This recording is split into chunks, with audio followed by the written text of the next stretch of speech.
burning outside. I'm freezing in here. It's so cold. Hey guys, Russian Cake here and welcome back to the Fidelio Incident. I'm just trying to head back to here, where we were at the end of episode 7. So this looks like an interesting mess of pipes. I hope everyone's doing well. At least it's warm in here. Having a nice weekend. Let's have a little wander around and have a look. I might need to turn my ears down a bit. That music is awesome, but yeah, I think this is going to be problematic where I'm concerned anyway. So we've got all these, but I'm not sure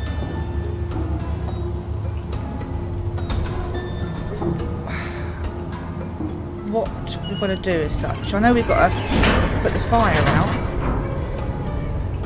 Oh, okay. Containment door open. Containment door? What's it containing? I didn't even read what was on that sign. Should we just take that down again? I can't. Sorry guys. You would have seen it, not me. I didn't notice it. Let's have a look. We've got to go in that water. Oh good God.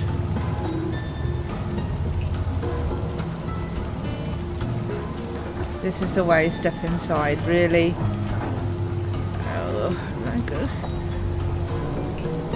Let's go. Oh, it's not deep. That's alright. I thought it was going to fall under the water. There's one. There's one what? Oh, it's like a prison cell. I don't like this already. It's bringing back memories.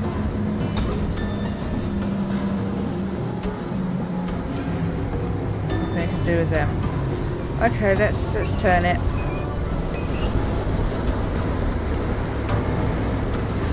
Don't know what it's... Oh, is the plane up there maybe? Above this area? Okay, let's... Oh shit!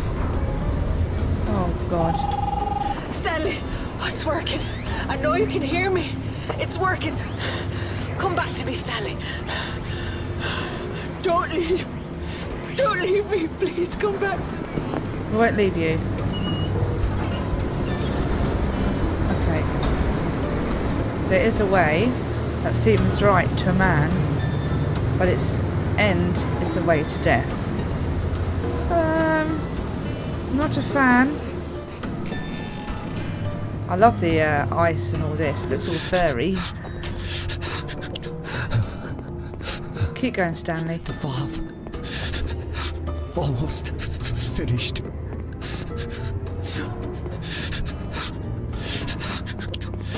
It's still cold. Come on. Come on. What happened? Stanley. Leonore. Even through these heavy stone walls, I still hear your voice. Even as this cold slips like a knife into my bones, I still feel you with me. And yet, here at the end, I hardly know where to begin. The words are difficult to say, but I think it's finally time I finish my unfinished story. Through all our years together, you must have known what I've done, but you never asked me about it, never accused me of anything, so I've never spoken the truth. After my father died, I wanted to lash out, and when Michael gave me a chance for revenge, I took it. But when I placed that bomb in the pub, I didn't avenge my father. I betrayed him. And it's haunted my nightmares ever since. I feel the heat of the blast, hear the screams of the wounded. I can taste the dust and smell the blood. But all I can see is her little scarf like a crimson river flowing out of the rubble. Every night they return, nightmares of her. I see her entering the pub, reaching up to hold her father's hand. I call out to her, "Don't go in," but she never hears. She always goes through that door. I didn't deserve the life you gave me, and you don't deserve the life I've given you. You rescued me from prison, but you've been paying for my sins ever since. You sacrificed everything to run with me. It's time you left my nightmares behind. Without me, you can be free. Without me, you can go home.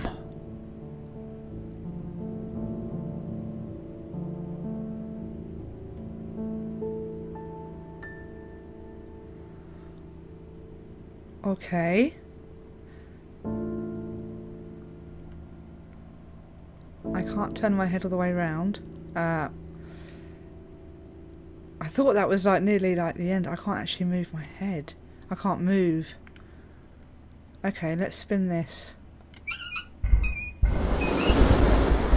Leonore, you are my light. Goodbye. No.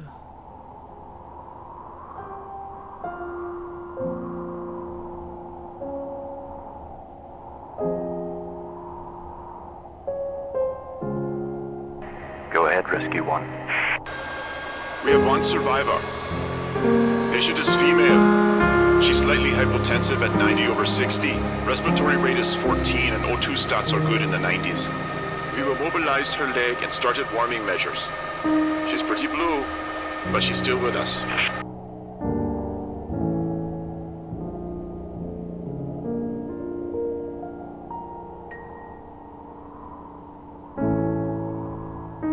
I saw the notes. Wow.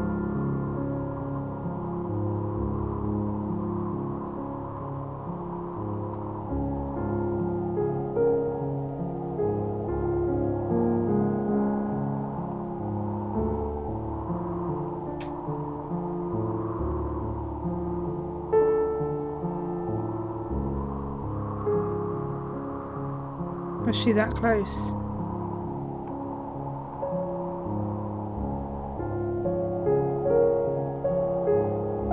Wow, okay, well that is a bit of a quick episode, so apologies about that. I didn't realise we were that close to the end, but thank you so much for joining me on the Fidelio Incident, the game. I think it's actually reduced in Steam at the minute, about £2 something, but obviously if you've watched it, I don't know whether you'd want to play it through again, but the music's amazing, the voice acting I loved, absolutely loved it, and the graphics were very pleasing, so thanks again for joining me in the game, guys, and I'll just let these credits roll. You take care, bye-bye.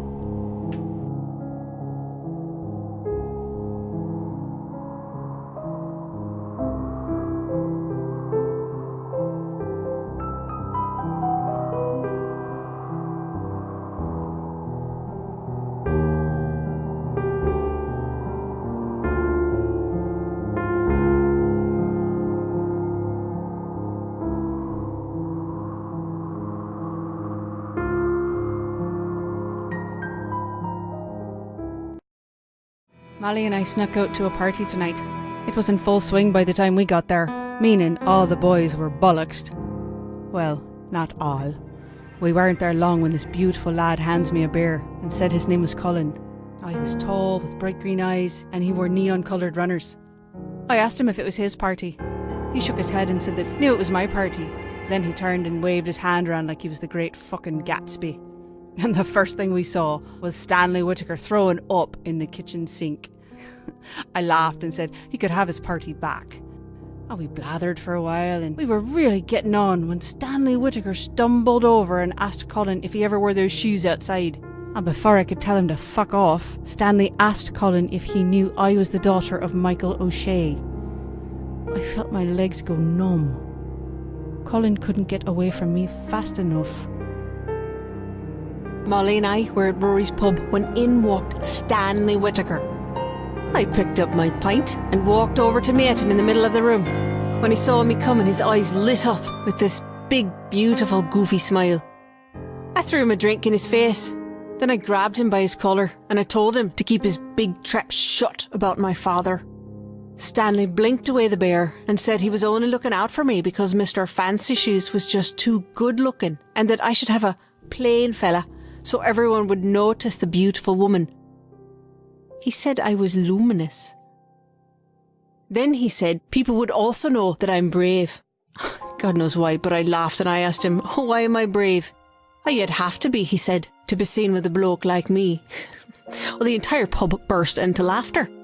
And then Rory threw him a towel and Stanley caught it without taking his eyes off me. They were the bluest things I'd ever seen. The bastard. I can't wait to see him again. Stanley and I decided to venture farther into the city tonight. He said we shouldn't cross into East Belfast, but I didn't care. I was feeling brave. When we saw the party, it looked deadly, so I dragged Stanley up the steps. I love going to parties where nobody knows me. I can be anyone I want. I told Stanley to pretend this was our house. We wandered about, making up stories about where we got each bit of furniture. I was talking about the grandfather clock from Borneo when some drunken arse turns and tells me I'm full of shite. Turned out he owned the house.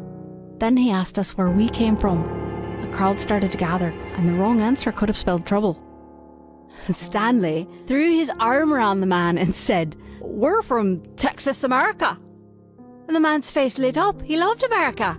Stanley's accent was ridiculous, but his confidence was inspiring, so they believed every word. It was wonderful. Stanley took me to this lovely old tree on the cliffs overlooking the sea. It was just the perfect spot. Then I saw there were notches carved into the trunk. I pointed them out to him and asked him how many other girls had he brought here. Stanley laughed and said when he was just a lad, he and his dad would come to the same spot for picnics, and Paddy would notch the tree to show how much Stanley had grown. I turned as red as a beetroot and muttered some kind of apology. When we sat down to eat lunch, I saw another notch at the base of the tree. When I asked him what that one was for, he winked and said, "Margaret Kane." Mother begged me not to go, but I assured her it was a peaceful rally. Molly wouldn't go with me. She was afraid the army would show up. So I dragged Stanley with me. I thought for sure he'd want to be there because his father was one of the speakers. Paddy Whitaker was an electrifying presence. People were cheering and clapping as he spoke about the end to the violence, a peaceful end to the troubles. He spoke with such conviction, I nearly wept. But when I looked over at Stanley, he was wearing fucking headphones and messing with his cassette player. He said he'd heard it all before. I couldn't believe it. He has no idea how lucky he is. I don't know what's wrong with that man. Stanley came into Rory's pub tonight, sweaty and out of breath. His eye was swollen, his lip was bleeding, and he looked as proud as a peacock. He and one of his no-good mates went messing into East Belfast to stir up trouble. Stanley had the brilliant idea to spray the Story Plough over a Unionist mural, but they got caught by some locals and they got into a scrap. Rory thought that was a gas and bought Stanley a pint. I told Stanley he was an idiot. What if he'd been caught by the guard or the UVF? They'd have bloody killed him. But he was just too proud of himself to listen. Stanley can still surprise me, even after all this time. We drove out for a picnic at our tree by the ocean, but when we got there, Stanley pulled a guitar case out of the boot. I had no idea he played guitar. All afternoon we laid together in the grass under the tree while Stanley strummed and plucked away. It was grand. Then he told me to close my eyes. I told him he better not have any funny ideas, but he said he tried learning a new song just for me.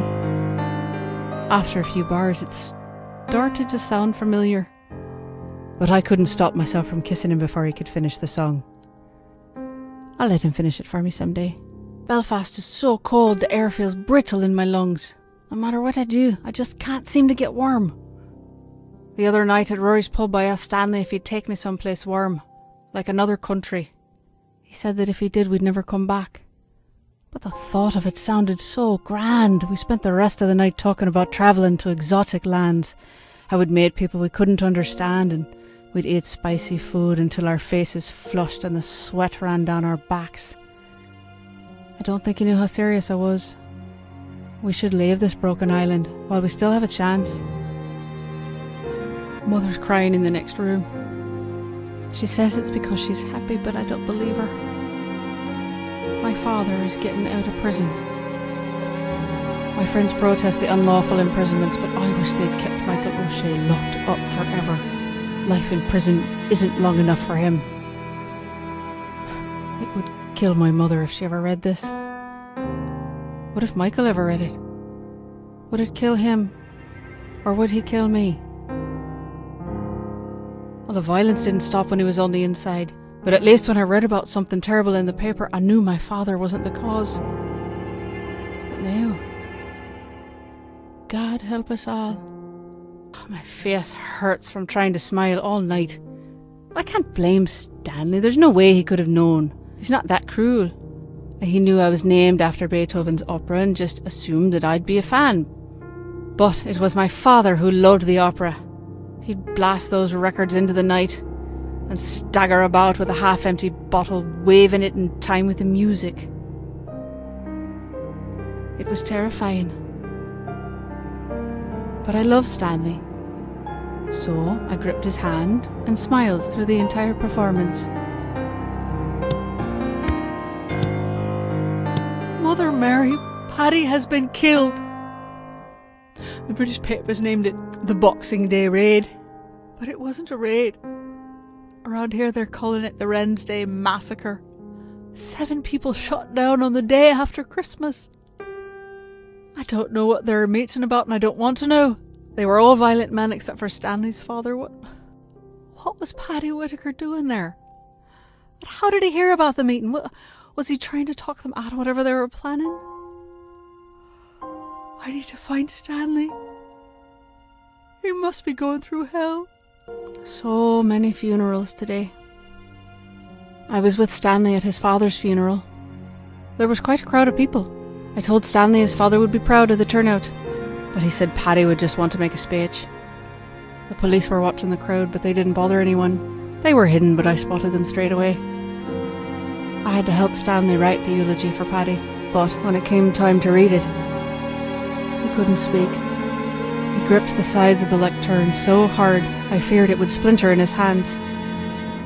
Finally, Stanley said Paddy was the speechmaker, but he wasn't enough like his father to do him justice. He just folded up the speech and left in silence.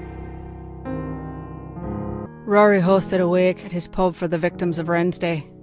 I think he was just trying to show off. He got arrested last year for dealing, and the police broke his hand, so suddenly he's all political. Stanley and I sat in the car for a long time, watching the front door swallow all the black suits until the pub looked like it was filled with ink. Stanley opened the car door, but I grabbed his arm and asked him to take me to our tree. I felt a crippling anxiety that if I went into that black pub, I'd never see the sky again. Stanley didn't say a word. He just started the car, and we drove away. We hadn't been to the ocean since spring, and it was a shock to see our tree so barren and frail. As we walked, Stanley wrapped his coat around my shoulders. It was still warm from his body, and I pulled the collar up to my nose to see if it still smelled like him. It didn't. It just smelled of dust and mothballs. Stanley said his father would bring him here and say, "This is why we struggle." He thinks that now he finally understands what his father meant. But I wonder. I laid the jacket on the ground and pulled us both onto it. I just wanted to make him forget the rest of the day. I wanted to forget the rest of the world except for him. The grass was itchy and dry, and the sky was as white as butcher paper. Neither of us bothered to speak another word. The cold wind would have just carried our words away. Don't know what's going on with Stanley. I'm afraid he's gone mad. Tonight I was waiting for him at Rory's pub. Rory was complaining about his fucking hand again.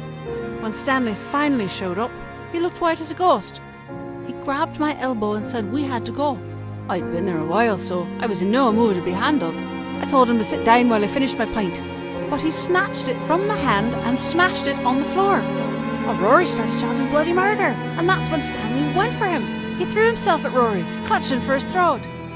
Rory was so shocked he slipped and fell to the floor.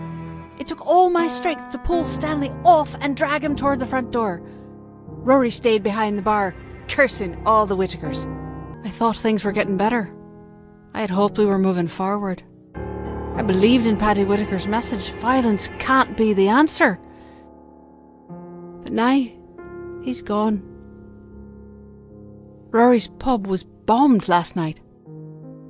Thank the Holy Mother, Rory closed the pub for his birthday party, but 16 people died. One of the victims was a little girl. The last time we were attacked like this, my father went mad. He poured liquor on his anger until it was an inferno that nearly engulfed us all. Now, he's as silent as the grave. And that's even more terrifying. I can hardly feel the pin in my fingers. My whole body is numb. I can hardly see the words on the page. I can't stop crying. They've taken away my heart. Stanley has been arrested for the bombing of Rory's pub. Someone must have set him up. I asked my father if he knew who would do this to Stanley. He just said that I should move on. Stanley won't live long inside prison. I nearly spit in his eye. I swear by all that's holy, if I find out that he had anything to do with Stanley being arrested, I'll burn him alive.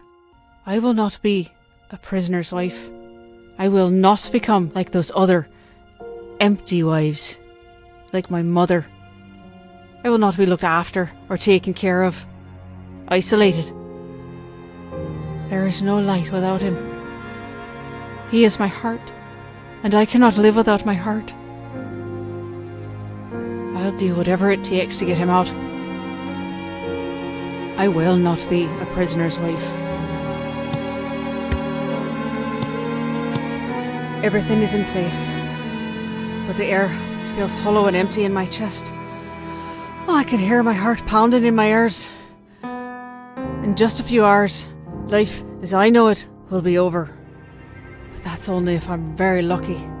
Otherwise, my life will just be over. Today I'm rescuing Stanley. Molly works at the prison. She was worried about taking the job, but my father insisted it was good to have one of our own on the inside. He just wanted to use her.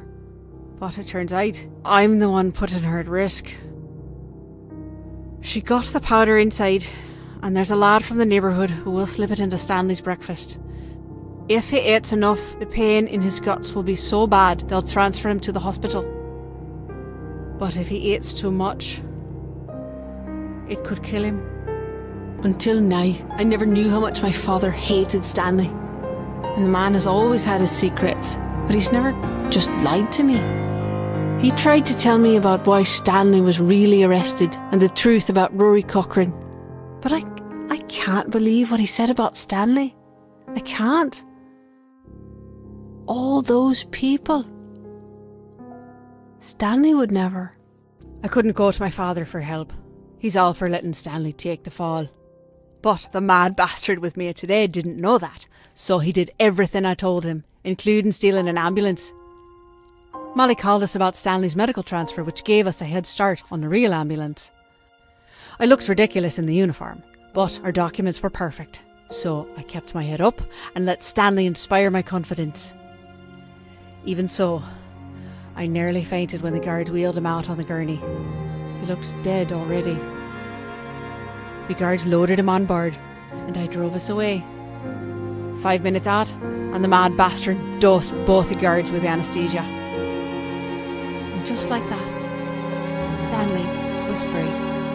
Stanley's trying to be brave, but I can say he's still in pain. I was able to secure flawless passports and a boat with a captain who doesn't ask questions. There are so many inlets on the western coast, we'll make landfall in complete secrecy. The entire world is open to us. The entire world except for Ireland, but I won't miss it for a second. We have a new life now. Together. The summers in Munich are beautiful. The palazzas are full of tourists, so Stanley and I blend right in. But even in the sea of anonymous faces, we have to be careful. Today I was sitting in the park with my lunch when this young man with a big fancy camera came up to me. He was handsome and stylish, a real artsy type, and he asked if he could take some photos of me. Obviously, I had to say no. But then he said something that caught me off guard. He said that my eyes were the saddest he'd ever seen. Of course they are, I said. I'm Irish. I left everything on the bench and disappeared into the crowd. There were so many people in the market, I couldn't hear myself think. I needed to get out of there. But when I asked Stanley to choose something for supper, he just replied with his usual, whatever you want. I wanted him to make a decision for once, so I could stop thinking about absolutely everything all the time. The bags were so heavy and my hands were cramping, and someone close by smelled like goat. It may have even been me. So I dropped everything and let the bags spill all over the street. I didn't care. I'm sick of the crowds and the stink of curry, and I'm sick of the hate. I want to walk through green grass. I want to feel cool air on my skin. Under a sky the colour of butcher paper. I can't stop thinking about the dream. We were flying in the plane, but I wasn't afraid. I was giddy with excitement because we were flying back to Ireland. Stanley dove the plane so fast I could feel my stomach floating, and we were laughing like we haven't laughed in ages. As we dipped out of the clouds and swooped in over the ocean, I could see the white cliffs and green hills. Stone walls and hedges divided the patchwork fields dotted with livestock, and our tray welcoming us home. Then I woke up in this hot, filthy room, dripping with sweat. Stanley's still sleeping. No nightmares, thank God. Maybe it's my turn. I wonder why I keep these damn journals. There are so many things I wish I could forget. Today at the school site, my senses were filled with the buzzing of insects and the smell of the jungle. But then, all at once, I thought I was back in Belfast. The air rocked with a heavy thud of a bomb exploding. Stanley took off in a dead run towards the sound. A cow had set off an old landmine, and there was a man at the edge of the field shouting for everyone to stay back. But Stanley, he charged past him, splashing into the mud. I wanted to stop him. My voice froze in my throat when I saw Stanley lift the tiny body out of the grass. The boy's name was Udom. He had been walking with the cow. Udom's father collapsed as Stanley gently passed the boy to him. Udom's father kept apologising over and over for not protecting him from the evils brought to this village. I was afraid of this. I knew from the moment I saw Stanley clutching that tiny body in his arms that the nightmares would come back. They're worse than ever. I can feel Stanley's heart breaking with every shuddering breath. I heard him say, "Don't go." Is he talking to me? I'll never leave him.